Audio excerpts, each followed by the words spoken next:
C'est un sujet tout à fait d'actualité en liaison avec la transition énergétique qui vise à promouvoir l'emploi des énergies renouvelables, en particulier sur les territoires, les départements d'outre-mer.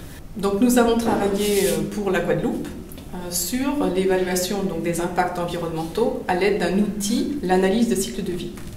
C'est un outil très performant qui est généralement exploité pour des services ou des produits et nous l'avons appliqué à l'échelle d'un territoire pour évaluer le mix électrique d'un territoire. Nous avons travaillé pour le compte de l'ADEME, en collaboration avec le BRGM, sur l'évaluation environnementale d'une installation phare, bouillante, installation de géothermie haute énergie. Donc nous avons réalisé ce projet depuis 2 ans pour évaluer dans un premier temps l'analyse du cycle de vie de cette installation bouillante en Guadeloupe.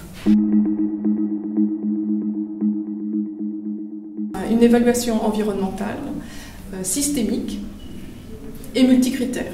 Donc ce sont des atouts très intéressants pour procéder à une évaluation environnementale d'un produit ou d'un service, du berceau jusqu'à la tombe.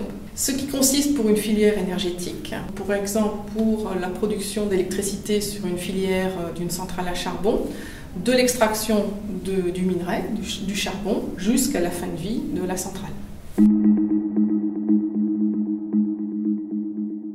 Alors, la Guadeloupe, c'est un territoire avec un grand potentiel du point de vue des énergies renouvelables, donc solaire, photovoltaïque notamment, éolien, géothermie, mais également au niveau de la biomasse, en exploitant les coproduits en quelque sorte de la canne à sucre. Donc, nous avons tiré parti du potentiel des énergies renouvelables pour imaginer à l'horizon 2030 quelle serait l'évolution du mix électrique vers une autonomie énergétique, puisqu'à l'heure actuelle, plus des 3/4 de l'énergie provient donc d'énergies fossiles et qui sont en majeure partie importées. Nous avons montré qu'effectivement, en procédant à une réduction assez significative de la consommation électrique, associée avec une exploitation de la géothermie et d'autres énergies renouvelables, on pouvait arriver à réduire d'environ 3/4 le poids carbone, par exemple, du kilowattheure électrique.